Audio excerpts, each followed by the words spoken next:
La redifusión del siguiente programa. En Radio Intereconomía, I Más Verde, con José Luis Pichardo. ¿Qué tal? ¿Cómo están? Bienvenidos a I Más Verde en esta ya noche de Halloween. Bueno, esto de Halloween, ¿verdad? Lo que era la noche de difuntos, lo que mañana es la celebración del Día de Todos los Santos, tan tradicional en España desde tiempos inmemoriales, pero que hemos importado el concepto de Halloween y bueno, pues es una noche festiva para mucha gente.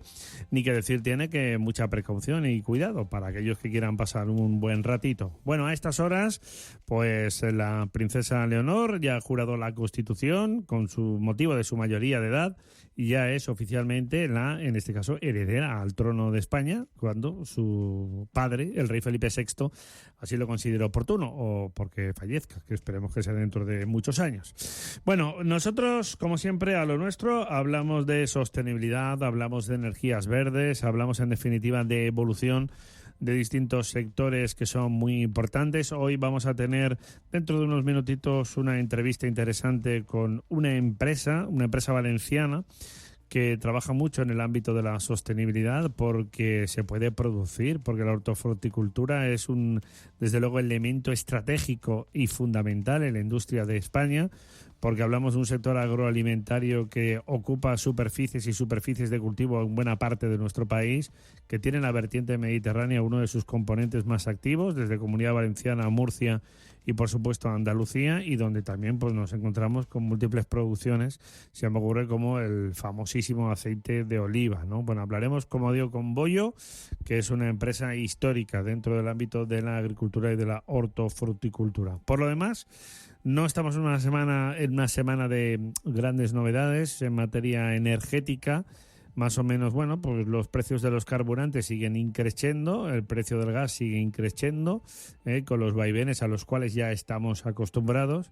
Nadie habla de recuperar ese apoyo y esos centimitos que nos vinieron muy bien hace ya un tiempo, porque al final la intervención en el mercado, pues parece ser que el gobierno de España y otros gobiernos europeos consideraron que no valía absolutamente de nada. Es decir, porque visto lo visto, pues seguimos con los precios de los carburantes por las nubes. Y en definitiva, pues nada, vamos a ver cómo están todos los escenarios energéticos y todo lo que nos sigue presentando en este modelo y en este capítulo tan apasionante, qué lugar tiene o qué duda tiene respecto de un modelo que no solo es el presente, sino también en el futuro, y donde los coches eléctricos, por supuesto, siguen ocupando un papel muy importante. Por cierto, que hay mucha problemática con el tema de las pegatinas respecto para diferenciar a unos coches u otros por aquello de las zonas de bajas emisiones. Por ejemplo, en Madrid, que ya saben ustedes que para el próximo año pues los vehículos etiquetados con la B ya no podrán circular por M30.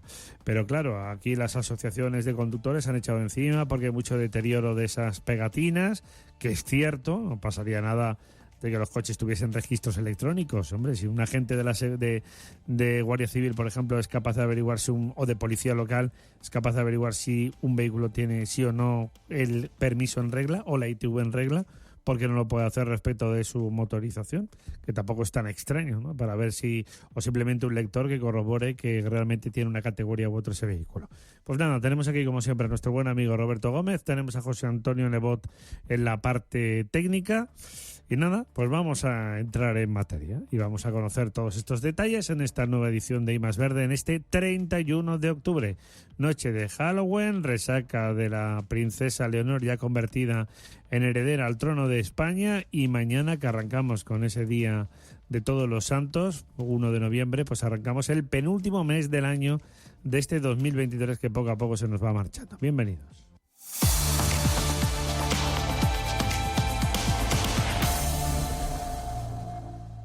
En Radio Intereconomía, I Más Verde, con José Luis Pichardo.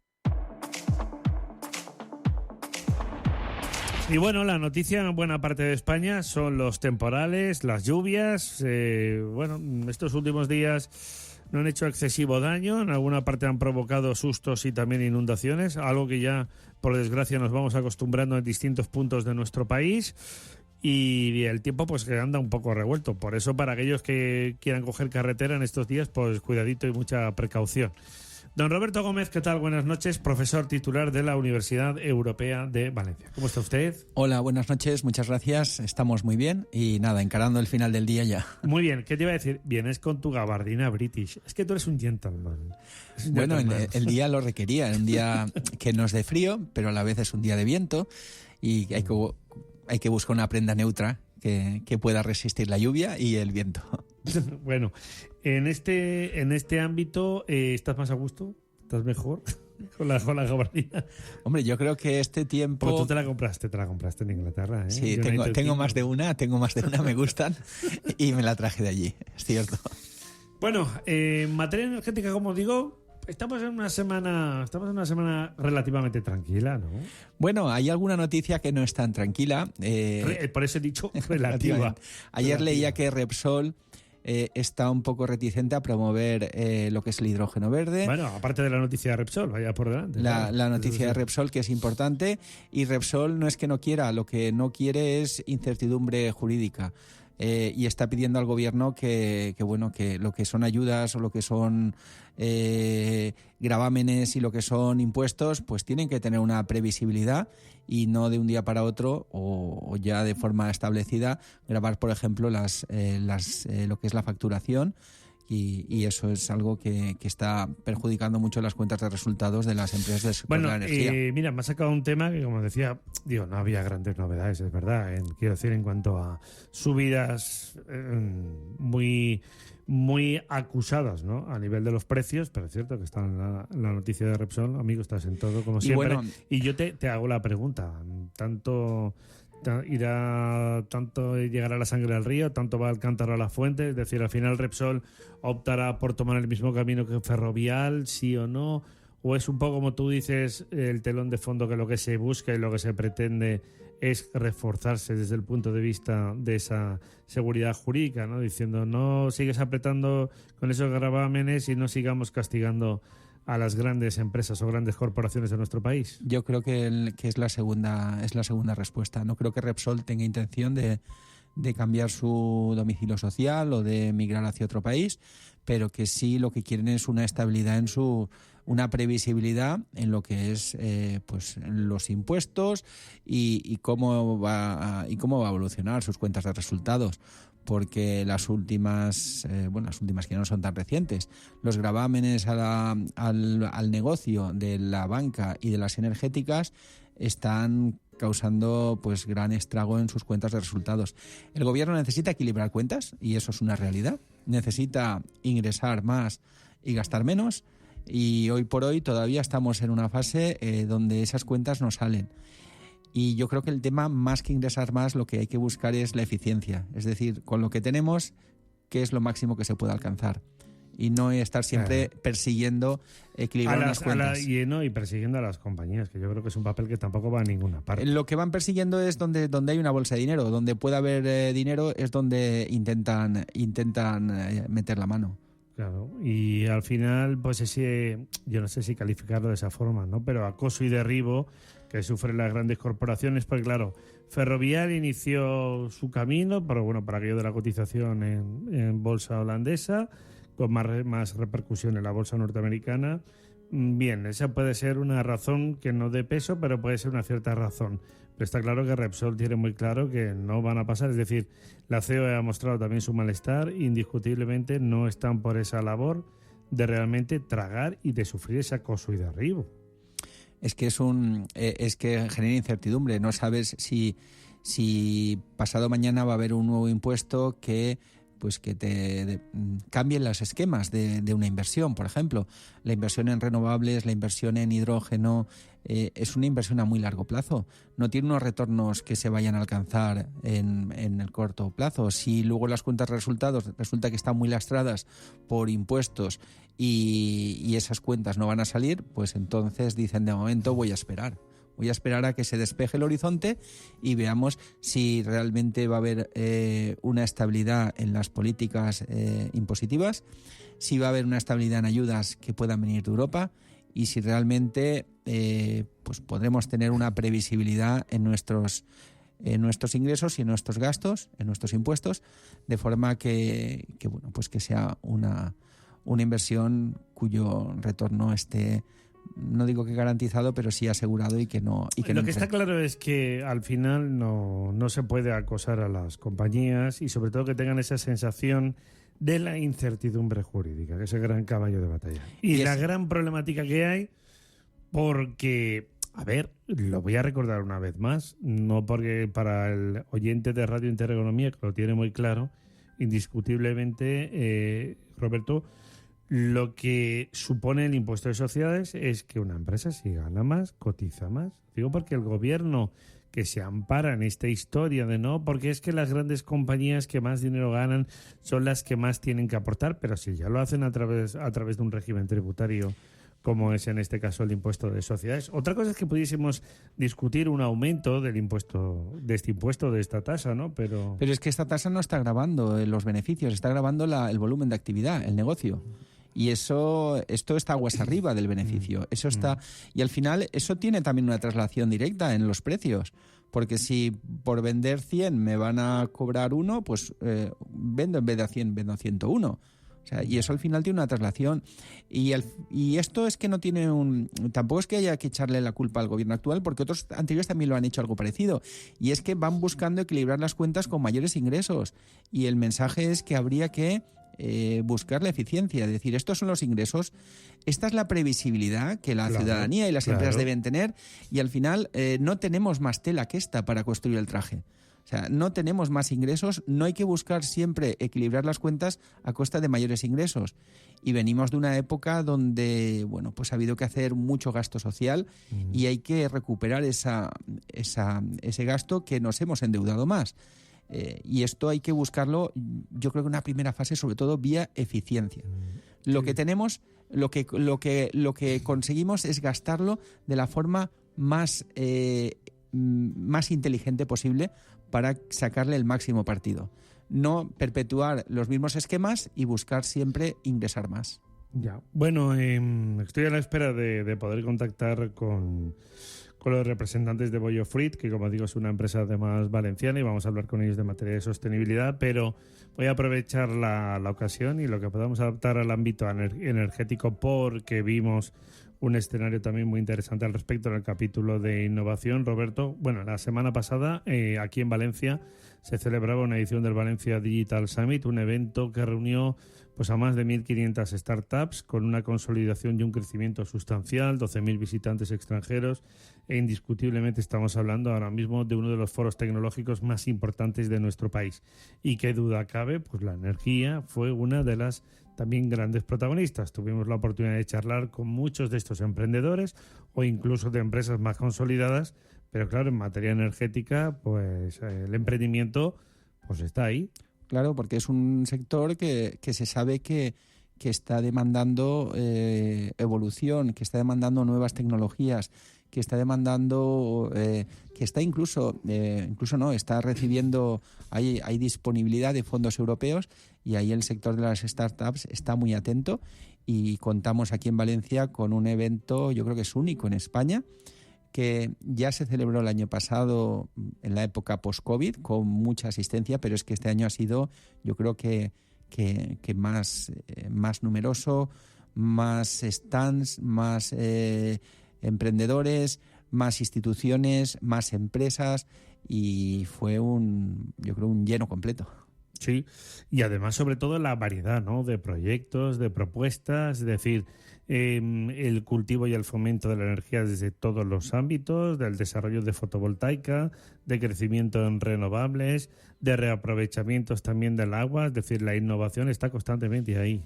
Nuevas tecnologías, la digitalización de la red, todo lo que está relacionado con gestionar mejor la energía, estaba en un eje importante del evento.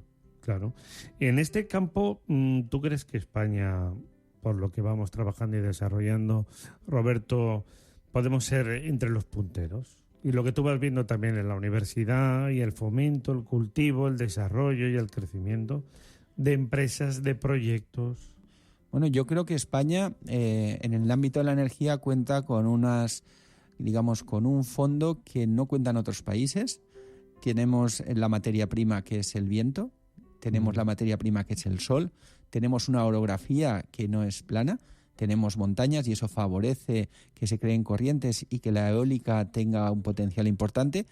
Y aparte hay un ecosistema de emprendimiento que ya no es que se ha generado en España, es que tenemos personas que vienen de Europa a emprender aquí a Valencia, porque es una ciudad... O en cualquier parte. O en cualquier otra parte de España, a Málaga, por ejemplo, sí. Porque se están generando unos entornos para poder trabajar en una economía que hay que decir que todavía es barata comparada con el resto de Europa, y aquí se vive bien, se trabaja bien y el nivel de vida es más bajo que otros países, y eso ayuda a poder acoger emprendedores que en una primera fase no tienen una gran capacidad económica, pero que sí que están muy bien formados, muy ávidos de conocimiento y ganas de trabajar.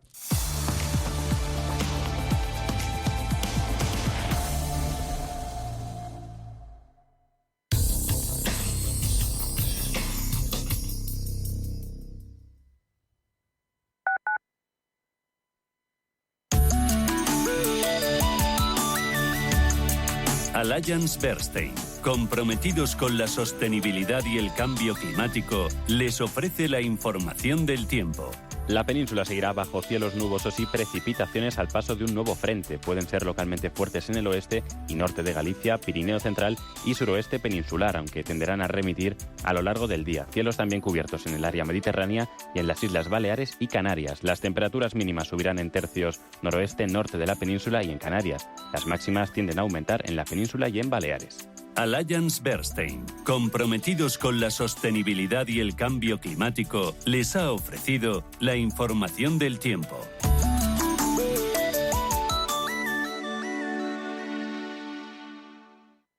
Inversiones inmobiliarias Grupos Eneas, cesiones de créditos, inmuebles en rentabilidad, compra, reforma y venta, rentabilidades hasta el 12%. Infórmese en el 91 639 0347 o en info@eneas.com. Inversiones inmobiliarias Grupos Eneas. Ver el mundo como Van Gogh, adentrarse en la vida de Janis Joplin o conocer mejor a Rosa Montero desde el sofá. Conéctate a CaixaForum Plus, la plataforma gratuita de cultura y ciencia. Series, documentales, podcasts, conciertos y mucho más. La cultura que te espera. CaixaForum Plus, Fundación La Caixa. Vamos a conocer otro indicador económico gracias al economista de la Escuela de Negocios de Wharton, George Taylor. En la década de 1920 desarrolló la teoría de que la falda como prenda de vestir se vuelve más cortas, como diría el maestro Joaquín Sabina, cuando los mercados están al alza, y más largas en tiempos de recesión. La exuberancia económica de la década de los 20 se dejó ver en las faldas, que menguaron hasta las rodillas, pero tras el crash de 1929 volvieron los cortes más largos. En 1960, coincidiendo con unas condiciones financieras sólidas, volvió a reducirse la tela con la aparición de la minifalda. Este índice, sin embargo, también tiene detractores. En 2010, un estudio elaborado por el Instituto Econométrico de la Escuela de Economía Erasmus, en Países Bajos, recopiló datos mensuales sobre los dobladillos de las faldas entre 1921 y 2009, y su principal hallazgo fue que el índice tiene un desfase de unos 3 años. Los analistas explican que esto se debe a que en épocas de crisis tenemos menos capacidad económica para centrarnos en el cuidado personal. Cuando las cosas van bien, sin embargo, sucede lo contrario.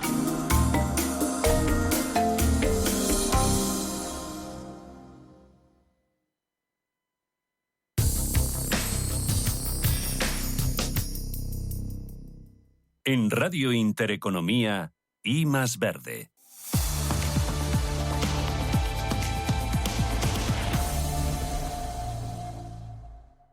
Sobre todo lo que se ve reflejado en este tipo de foros también, porque indiscutiblemente, Roberto, estamos hablando de un modelo de cultivo de desarrollo donde, por una parte importante, la gente joven tiene muy claro que hay que trabajar y fomentar y desarrollar el campo de la sostenibilidad, de las energías, desde distinta índole, el desarrollo fotovoltaico. Lo vimos, por ejemplo, en proyectos o en instalaciones donde tú tienes la capacidad que a lo mejor con 8, con 10 placas en una vivienda, por ejemplo, unifamiliar, un chalet, tienes la capacidad de autoabastecerte. Yo he visto facturas de 500 euros convertirse en 29 o en 30.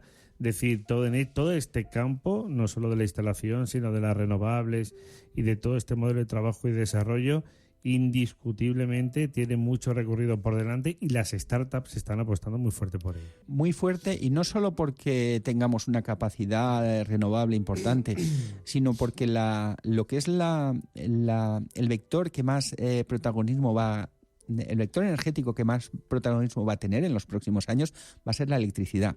Y la electricidad pues cuenta con sus bondades y con sus defectos o sus limitaciones. La electricidad, uno de los problemas más grandes que tiene es el almacenamiento. El almacenamiento es muy caro, muy costoso, y lo que vamos a ver en los próximos años no es la potenciación del almacenamiento, es sobre todo dotar de inteligencia a la red para que la red sepa cuándo hay energía y cuándo no la hay.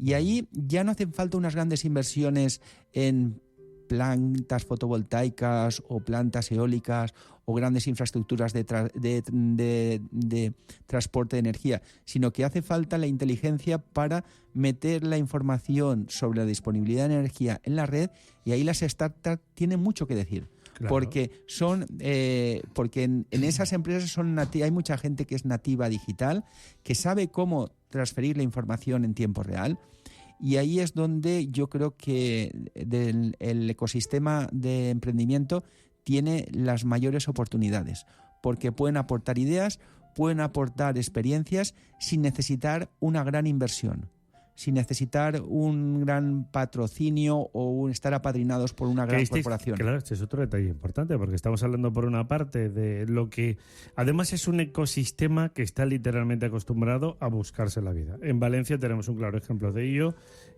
no solo con Startup Valencia, que organizó concretamente este foro del Valencia Digital Summit, sino luego por otra parte pues está por supuesto Marina de Empresas, y está, qué duda cabe, pues todos los escenarios, ¿no?, para el fomento y el desarrollo y el crecimiento del emprendimiento, pero con la variante, por lo que tú apuntabas antes, de que por una parte buscamos, como es lógico, el apoyo concretamente también de las instituciones y administraciones, pero por otro lado como que están muy acostumbrados a buscarse la vida. Por supuesto, el emprender es una cosa absolutamente complicada, y muchas de las startups están abocadas a florecer, pero a lo mejor no crecer. Pero eso no es malo. Yo creo que de esas startups, de esas malas experiencias, sale gente muy bien formada, gente que sabe lo que cuesta conseguir un cliente, que sabe cómo hay que trabajar, que sabe que en ocasiones no existe la jornada, no existe entramos a trabajar a tal hora y salimos a tal hora, que sabe que tiene que ser flexible. Y no estoy diciendo que haya que generar empresas que sean un desorden en el horario, sino simplemente que cuando hay una necesidad saben cómo hay que abordarla.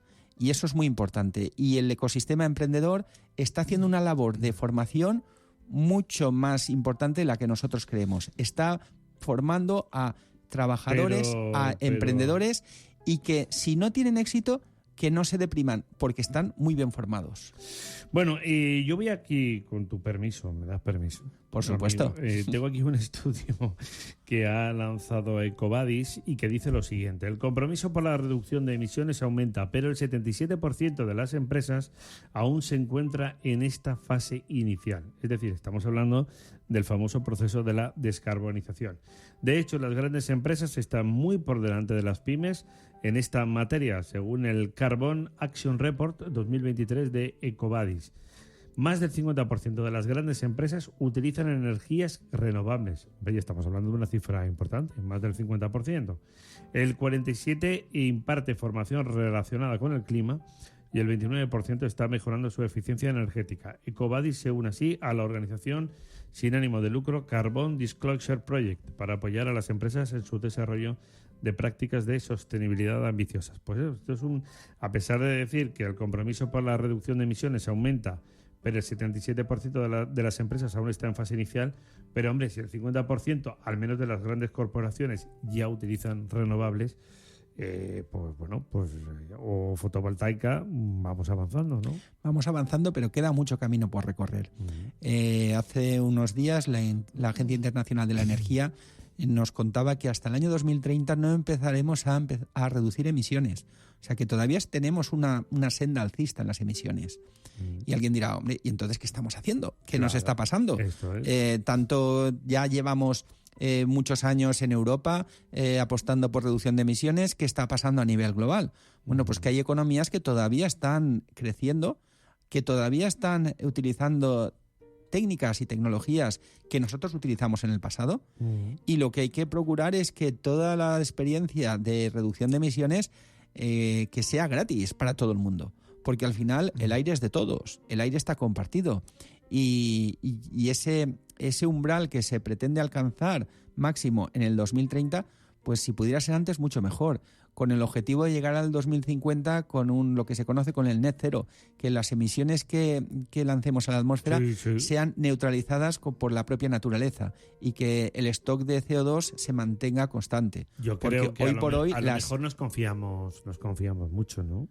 A lo mejor respecto de que la atmósfera tenga la capacidad de eliminarlo todo, porque está claro, ya hablábamos, recordarás en este programa hace algunos días, respecto del tema de la descarbonización, o sobre todo también de limpiar nuestro aire de la mejor manera posible, pero luego cada país o cada continente hace la guerra por su cuenta, con lo cual difícilmente Europa va a poder avanzar en ese sentido. Bueno, pero al menos nuestras compañías lo hacen, ¿no? Ya llevamos años midiendo la concentración de CO2 en la atmósfera y nos damos cuenta que tiene una tendencia alcista, pero estacionalmente la concentración de CO2 sube y baja.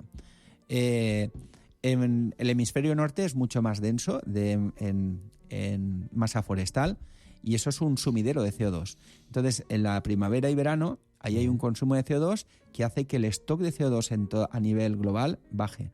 Lo que tenemos que conseguir es que esas subidas y bajadas estén sincronizadas en dimensión, por decirlo de una forma, que tengan el mismo tamaño, con lo cual lo que conseguiremos es que el stock de CO2 se mantenga constante. Claro que es muy importante. Si cada vez las subidas son más grandes que las bajadas, lo que estamos teniendo es esta senda alcista. Y eso es lo que hay que evitar, lo que hay que aplanar. Esa curva hay que ponerla horizontal lo antes posible. Muy bien, bueno, de momento no tenemos suerte, no podemos hablar con Bollo, pero voy a hacer aquí alguna gestión, querido amigo, y a ver que igual podemos tocar algunos temas también interesantes. ¿Tú qué traes, por cierto, preparados desde la Universidad Europea? Bueno, sorpréndeme. Bueno, desde la Universidad Europea tratamos de formar a los alumnos en aquellas competencias, sobre todo, y conocimientos que van a necesitar en la vida real. Y he enfatizado en las competencias porque yo creo que la universidad está dejando de ser el rol donde está el conocimiento. La universidad tiene que ser el sitio donde está la motivación, por supuesto el conocimiento, pero por supuesto también desarrollar las habilidades y las competencias que van a necesitar las personas el día de mañana. Y digo esto porque al final... Algo que en teoría suena muy básico, pero luego es una realidad. Al final el conocimiento ha dejado de estar en las bibliotecas, ha dejado de estar en los catedráticos y en los profesores.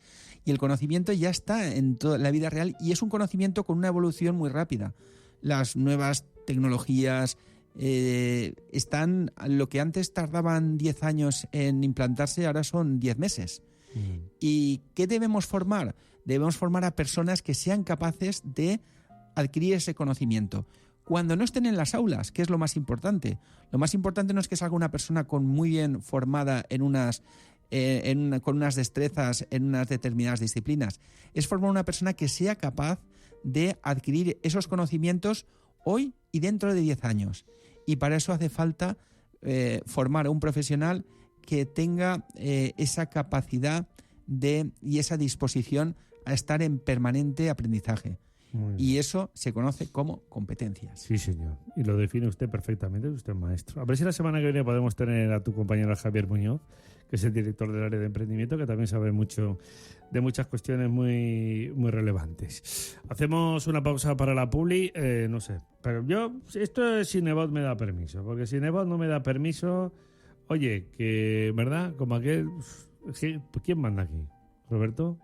Pues quien está a los mandos, que menos mal que no lo veo dormido, ni viene disfrazado de Halloween, ni me viene ahí con unas cosas ahí con chuches, ni nada de eso.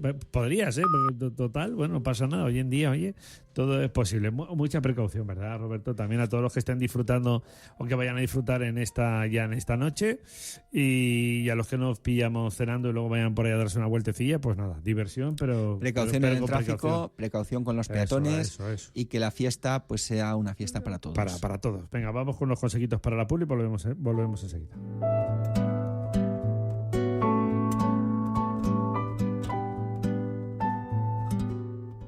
En Radio Intereconomía, I Más Verde, con José Luis Pichardo. Mercado de divisas, la actualidad del euro, el dólar, la libra y todo el mercado Forex. Un programa presentado por Raúl Castillo. Elige tu propio camino en el mundo de la inversión.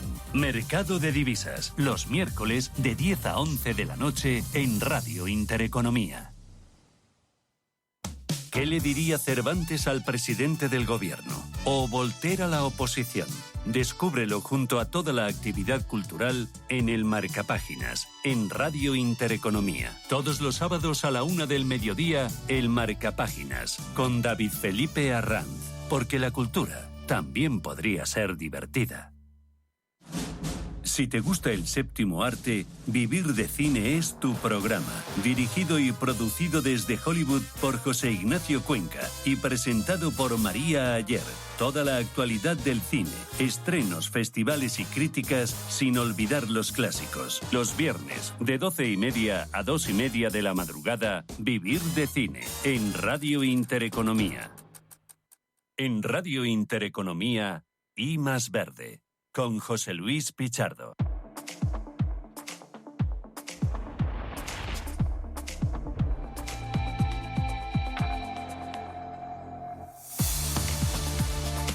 Bueno, continuamos aquí en I Más Verde, camino de las 11 de la noche. Por fortuna no veo a nadie durmiéndose.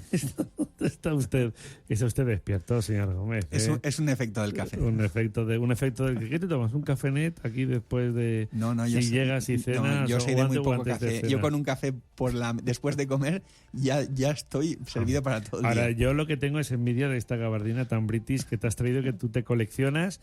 Cuando vayas otra vez al Reino Unido te voy a pedir que traigas alguna más, ¿no? Dímelo. Porque en teoría empieza a hacer fresquito ya. Yo no la buscaba. Yo no soy una persona que me gusta ir a comprar ropa. Fue a buscarte la pero gabardina. Pero cuando la vi me la puse. Y me puse delante de mi mujer y me dice, ¿esa gabardina no la llevabas tú antes? No llevabas y ha aparecido.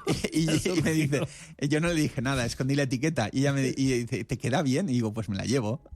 Y te la llevaste. Y me la llevé.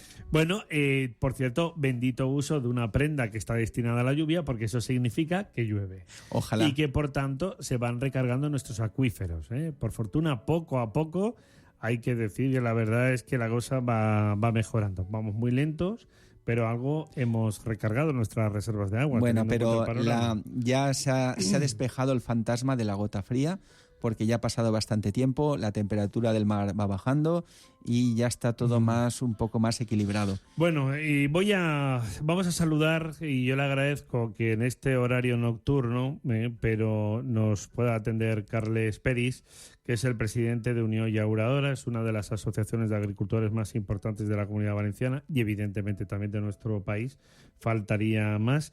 Y si hay un colectivo, Roberto, que sabe de agua, esos son los agricultores. Carles Peris, ¿qué tal? Buenas noches, buenas nit. Hola. ¿Cómo estás? De momento estamos bien. De momento estamos bien. Te hemos pillado a salto de mata. Yo no sé si te habremos pillado cenando o no, pero bueno, esto viene porque esta mañana hemos visto un comunicado vuestro donde, exigís y pedís tantas cosas. En fin, por no hablar del capítulo lamentable recientemente que tuvimos en Valencia con motivo de la cumbre de ministros de Comercio y también de Exteriores, de la Unión Europea, donde, mira, voy a aprovechar y te lo pregunto rápidamente, os dejó ahí la delegación del gobierno ahí arrinconaditos, ¿no? ¿Alguien nos dio luego explicaciones o algo? Porque vosotros ibais a, lógicamente, mostrar vuestra postura ante, bueno, pues representantes muy importantes del marco comunitario. ¿Cómo acabó toda esta historia? Porque fue bastante lamentable el episodio.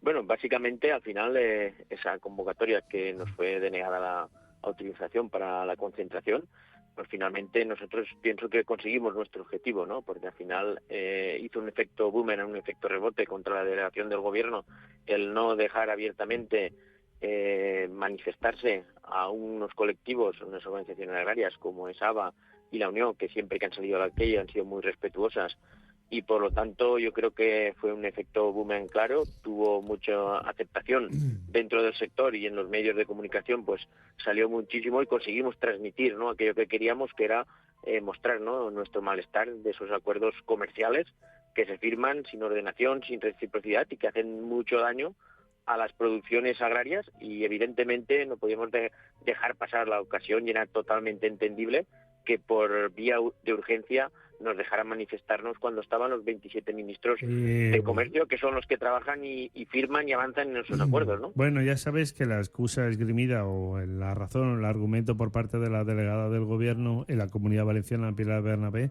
porque como en este programa estamos a nivel nacional, así para que el resto de España pueda conocer este detalle de este pues lamentable episodio, que por fortuna no pasó a mayores, ni hubo ningún tipo de incidentes, ni nada por el estilo, fue que no habíais pedido en tiempo y forma concretamente esa convocatoria de manifestación. Hombre, a mí, como tú bien dices, ante una situación de urgencia y ante una cumbre tan importante, no creo que hubiese pasado nada. Primero, que alguien se hubiese al menos reunido con vosotros, es decir, algún representante del ámbito de esta cumbre de ministros con el sector agrícola, y sobre todo porque estoy reivindicando medidas absolutamente justas y necesarias, como la competencia desleal, como los tratamientos en frío, que ahora vamos a tocar este tema, que proceden de Sudáfrica, etcétera, etcétera, ¿no, Carles? Sí, evidentemente no es la primera vez que se pide una manifestación con carácter de urgencia. Ya lo habíamos hecho en anteriores veces, porque muchas veces pues los plazos son los que son. Muchas veces estos encuentros llevan un poquito la agenda encubierta, diría yo. No todos consultan todos los días dónde están los ministros de comercio o dónde se van a reunir, y a veces pues cuando te llega ya tarde y no puedes hacerlo en forma que te gustaría, con tiempo para convocarlo. Pero otras veces han convocado manifestaciones y hasta incluso concentraciones de carácter de urgencia, y al menos desde que estoy yo, que llevo 5 años en el cargo, nunca nos habían denegado el poder salir a la calle y expresar de una forma democrática aquello que no piensas que no está bien hecho, ¿no?, y que es injusto.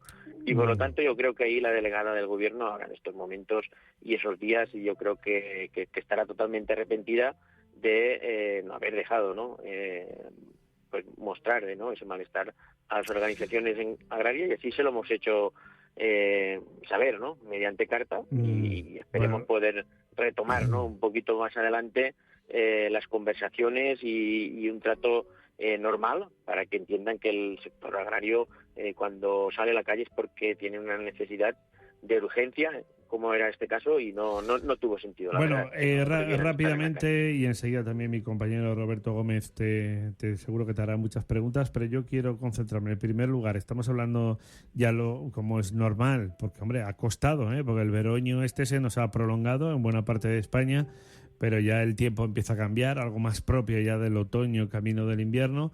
El agua que va llegando con cuentagotas, ¿es suficiente para aliviar la situación de sequía o necesitaríamos mucho más abastecimiento? Esto por no hablar trasvases Tajo Segura necesarios. Bueno, el traspase del Ebro ya no se habla, pero también sería necesario para que riegue buena parte de la Comunidad Valenciana, o un plan hidrológico nacional, o como lo queramos llamar. ¿Cómo está el tema del agua, Carles? ¿Cómo lo veis ahora mismo?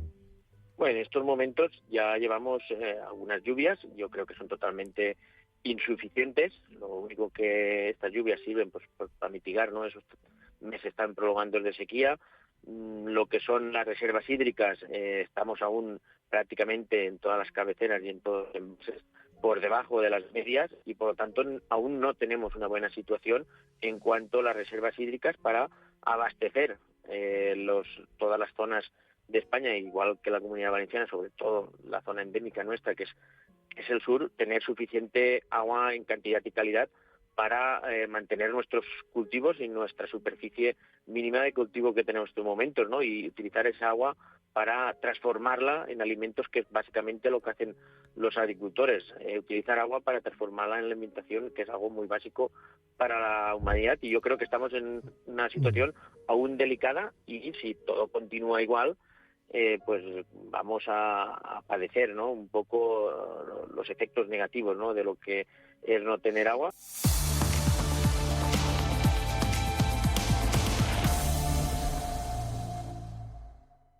¿Buscas oportunidades de inversión en Estados Unidos? Futuros y opciones sobre el S&P 500, Dow Jones, Nasdaq 100. Contratos tan populares como los microfuturos oro y plata. Entra en ebroker.es y descubre los futuros y opciones de CME Group. ebroker.es. Reinventando el trading. Producto financiero que no es sencillo y puede ser difícil de comprender.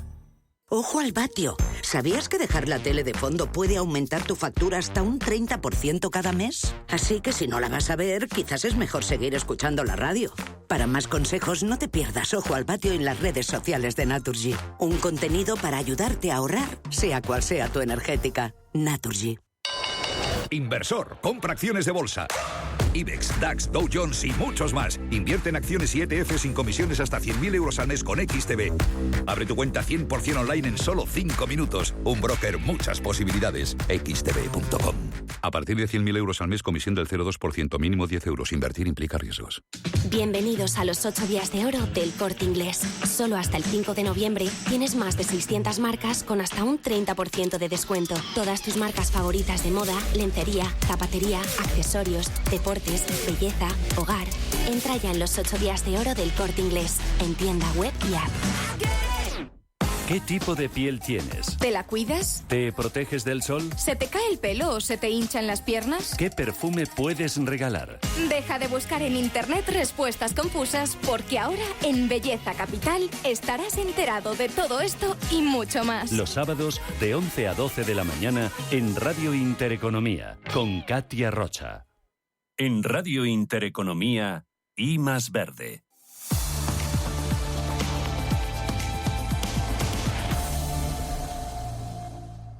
Pues al hilo de lo que ibas diciendo y que ha comentado José Luis, yo creo que el diálogo es lo más importante, que tanto a nivel nacional, para poner de acuerdo a las distintas comunidades, como a nivel de Europa.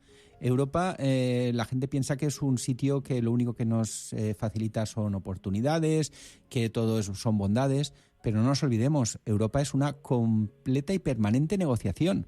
Entonces, si no están las personas adecuadas en esas mesas negociadoras y que conocen las necesidades del sector de la agricultura, porque van a tener que dar y ceder allí, van a tener que conseguir conquistar cosas y también tendrán que ceder, porque es una permanente negociación. Y si no hay escucha, no hay atención a la situación donde está el problema y el sector de la agricultura, pues mal empezamos. Si se produce una reunión y antes no se han consultado a todas las partes implicadas sobre qué es lo que se busca conseguir y dónde a lo mejor podemos ceder algo, porque al final lo que se firma en Europa es vinculante. Y si decimos que nuestras plantaciones, nuestra superficie para este tipo de producto es no puede ser más. Y si nos tenemos que ir ciñendo a lo que se vaya pactando, eso hay que negociarlo antes y eso hay que hacerlo a nivel nacional. Y eso tiene que venir precedido de un diálogo. Y en Bruselas, por supuesto. Y en Bruselas hay que llevar a gente conocedora, competente y experta, porque son una mesa de negociación dura. No vamos allí a recoger los millones que nos van a dar Europa para poder levantar toda nuestra economía. Vamos a pedir y a ceder. Vamos a negociar. Y eso tiene que venir precedido de diálogo, como decía en principio. ¿Cómo lo ves, Carles? Sí, evidentemente el diálogo es algo imprescindible, ¿no?, en la vida, diría yo, y por lo tanto es una línea, ¿no?, básica en la cual podemos llegar a entendimiento. Lo que sí que es verdad, y después de escuchar la reflexión, es muchas veces se están encaminando o dirigiendo las normativas y las políticas desde grandes despachos de gente que no conoce la realidad productiva de los diversos países y regiones que conforman esa Unión Europea. Por lo tanto, muchas veces es imprescindible contar con la gente y bajar al territorio, ¿no? Yo creo que es básico, porque muchas veces estamos viendo, ¿no?, que hay normativas que una vez están sobre el papel, llevarlas a las realidades productivas, sea en la Comunidad Valenciana o en otras zonas, pues ves que tienes Sí, Carles. por los sectores agrarios. Espera, Carles, perdona, muévete un poquito, por favor, porque tenemos problemas de cobertura. ¿Qué es lo último que has dicho? A ver. Sí, que en principio, Ahora, en principio nosotros lo que pensamos es que hay que aterrizar sobre el territorio y hacer políticas y normativas adaptadas a las realidades productivas de las diferentes regiones europeas, porque muchas veces esas normativas estamos viendo que desestabilizan mucho los sistemas productivos y es una realidad, ¿no? El sistema igual agrario que ganadero cada vez está teniendo más dificultades para producir en normalidad. Y encima cada vez tenemos un nivel de exigencia mayor cuando ya partimos de los estándares de producción, igual en bienestar animal que en seguridad alimentaria, más altos que nadie a nivel del mundo, nos están ahogando, ¿no? Nos están, digamos, exactamente eso, nos están ahogando, ¿no? Tenemos muchísimas dificultades y muchas veces pasa porque no se hace con esa visión práctica y pensado por la parte más agrarista, ¿no? Desde luego, permíteme, Carlos. Hay una evidencia que no debemos olvidar, y es que cuando vemos las estadísticas del INE o de cualquier estudio, el sector primario no es precisamente el sector más boyante de la economía. ¿Y eso quiere decir que es un sector que no es productivo? A lo mejor es que hay algún tipo de desequilibrio y en la cadena de valor no está dejando el retorno adecuado en esa etapa. Y yo creo que el sector primario necesita tener pues una cierta atención y cuidado por parte de los gobiernos, porque las estadísticas están diciendo que es un sector donde se genera poco valor, donde los salarios son bajos, y eso al final no es una realidad física, sino que es una realidad de una distorsión del mercado. El mercado no está dejando en esa etapa productiva el rendimiento, el rédito que yo creo que merece. No, y sobre todo el problema de los precios. Y aprovecho, Carles, y lo enlazo rápidamente. ¿Me permites, Roberto? Sí. Para no colarnos de tiempo. Es decir, habéis enviado una nota de prensa donde destacáis que los propios exportadores sudafricanos de cítricos reconocen en un informe que la entrada de sus naranjas, mandarinas o limones por nuestros puertos supone un rechazo 50 veces mayor por plagas o enfermedades que por otros puertos de la Unión Europea. Es decir, porque le pedís al ministro Luis Planas que exija ante la Unión Europea una uniformidad de los criterios inspectores de los productos agroalimentarios importados, como para que no se escuchasen el otro día precisamente los ministros de la Unión, ¿no? Sí, efectivamente, es algo que es a nivel escandaloso, diría yo, que la propia Unión Europea no sea capaz de garantizar en cada Estado miembro una unificación de los criterios aduaneros para evitar que entren plagas o enfermedades de cuarentena muy peligrosas que pueden afectar a sectores productivos agrarios.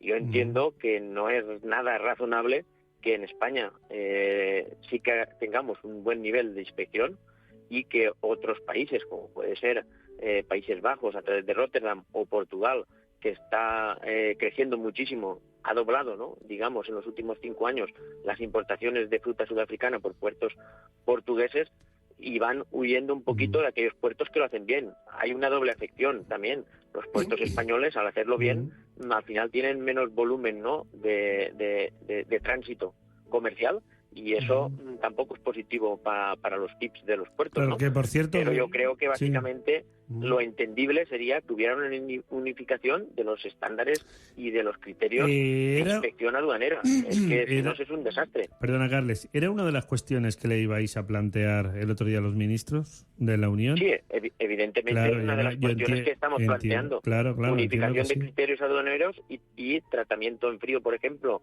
en tránsito, para evitar de que entren plagas, y inspecciones de origen muy importante hacer las inspecciones en origen antes de que salgan los contingentes. Sí. Hay que hacer una inspección también con un cuerpo de inspectores europeos, Claro, aquellos claro. países que quieran venir aquí, Es porque que si nosotros no- ya lo hacemos. Claro, es que si no parece que al final hay, permíteme la expresión, un poco de manga ancha. Oye, y al final de lo que se trata es de ser severos, que es lo que estáis pidiendo los agricultores. Es decir, para evitar que encima, aparte de que la competencia desleal o no en cuanto a nivel de precios, que sería también otra película, respecto al tema también de la llegada de las plagas, que es que encima nos complican la vida en nuestros campos. Sí, evidentemente. Es que es más importante de lo que nos pensamos tener una buena sanidad vegetal. ¿Por qué? Porque nosotros, casi todos los sectores productivos, son sectores productivos que están orientados a hacer un producto de muy alta calidad y en fresco. Y si tienes una plaga o una enfermedad nueva que te entra, ya tienes más dificultades para tener aprovechamientos altos de aquello que producimos para vender comercialmente. Si ya producimos poco y encima las plagas o las enfermedades nos provocan unos destríos, al final obtenemos menos fruta comercial, y nosotros lo que necesitamos son frutas y hortalizas comerciales para ir en fresco con mucha calidad. Faltaría más. Y la importancia de saber una trazabilidad de dónde vienen las frutas y la verdura que consumimos. Porque si somos productores aquí en Europa, traer un producto desde Argentina, por ejemplo, tiene una carga de CO2 por el transporte y una pérdida de calidad, porque no nos olvidemos que el transporte por barco es mucho más lento que por otros medios. Entonces, eso también yo creo que el consumidor tiene que ser consciente. Pero bueno, yo lo intento. Luego lo hemos comentado, precisamente esas restricciones en los puertos, es decir, de aplicar las medidas de control, de seguridad, lo que sea correspondiente, y lo ha dicho, si lo reconoce la propia Sudáfrica, respecto al rechazo que puede tener, y sobre todo, ¿por qué? Porque se restringe el acceso ante productos de sospechosa procedencia o de sospechosa, en este caso, que puedan ser portadores concretamente de plagas o de enfermedades. Pero si ayudamos, informamos a nuestro consumidor que este producto procede de aquí, de la nación, pues hombre, estaremos en una situación mucho más favorable. Estaremos protegiendo nuestra agricultura y estaremos consumiendo un producto más fresco y que es más razonable. A lo mejor no hay que comer naranjas en la época en la que no se producen naranjas. Tenemos que formar también al consumidor de que la fruta es más buena y más sana cuando está recién recolectada, no conservada durante meses con unas alternativas o con unos medios que no son los más saludables. Carles, para ir finalizando y agradeciéndote, como te digo, este asalto que te hemos hecho literalmente ya en horas casi intempestivas, ¿no? Acercándonos a las 11 de la noche. Quería preguntarte primero cómo va la campaña, cómo se presenta la campaña de cítricos para esta temporada, ya para este otoño-invierno, y sobre todo para el próximo año 2023-2024. ¿Estáis satisfechos, sí o no? ¿Estáis sufriendo los agricultores los rigores precisamente de la escasez de agua? Aprovecho también para preguntarte, ya que lo has mencionado, ¿qué tal es vuestra relación con el ministro Luis Planas? Y luego me dejo alguna cuestión más para finalizar, pero empiezo por aquí, a ver. En cuanto a la campaña de cítricos, hay dos cosas vitales, ¿no?, para esta campaña. Una es que el aforo va a ser bajo, ha sido un aforo a nivel de España, que no llegamos a los 5,8 millones de toneladas, por lo tanto es uno de los más bajos de los últimos 15 años. En Comunidad Valenciana nos pasa lo mismo, vamos a tener un aforo por bajo de los 3 millones de toneladas, evidentemente eso es por bajo de la media, por lo tanto tenemos muy limitada la producción, y luego los aprovechamientos comerciales aún van a ser inferiores a ese aforo que es sobre fruta en árbol, ¿no? Sí. Bueno, pues por plagas, por inclemencias meteorológicas que en algunas zonas han afectado a la producción, por lo tanto se va a ajustar más el aforo comercial, y hay un cierto déficit de producción que está provocando que sí que hayan muy buenos precios en origen, superiores a los del año pasado, y por lo tanto diríamos que tenemos un precio bueno en origen, que es una oportunidad para aquellos citricultores que tengan un campo de cítricos con una producción óptima. Van a poder ganar dinero, pero claro, tenemos que ser conscientes que hay una superficie bastante grande de que no tienen la producción óptima, y por lo tanto veremos si el precio al final compensa esa caída de producción, pero en líneas generales pues Sí. una campaña con poco aforo y con mejor precio. Y lo que le importa a los consumidores también, es decir, cómo van a estar los precios. Bueno, al final hemos hablado un poco del Valencia Digital Summit, pero no todo lo que me hubiese gustado, pero así tenemos la excusa perfecta el próximo martes para que venga tu compañero también Javier Muñoz y analizar mucho más en profundidad el emprendimiento, amigo. Gracias. Muy bien. Gracias también a José Antonio Nebot, como siempre ahí está, el maestro en la parte técnica, tiene la batuta arriba y abajo, no se me duerme una semana más, que es lo importante, a disfrutar de la noche de Halloween y cada uno que haga lo que considere oportuno, pero con cuidadito y precaución. La semana que viene, el próximo martes, más y mejor aquí en I Más Verde. Adiós.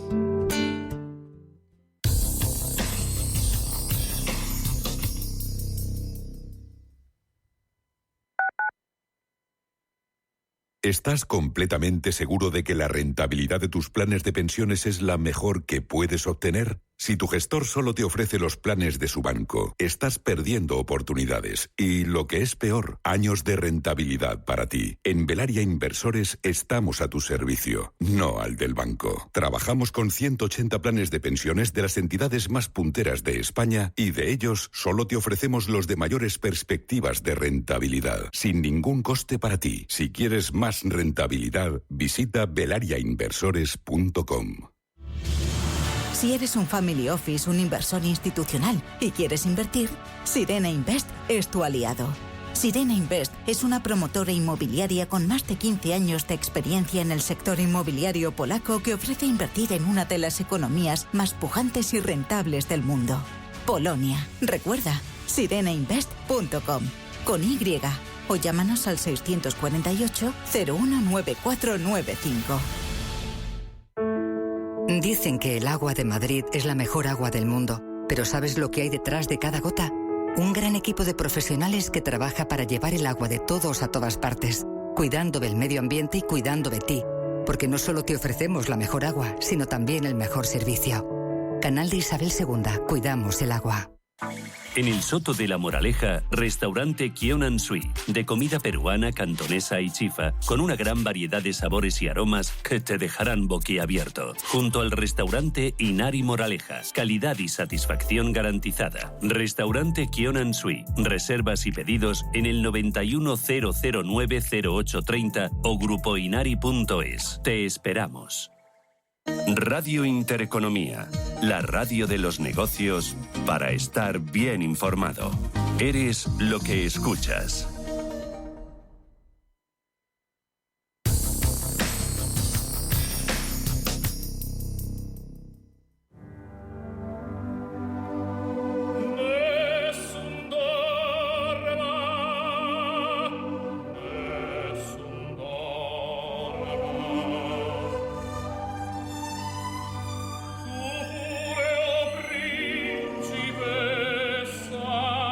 Nella tua fredda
Son las 8.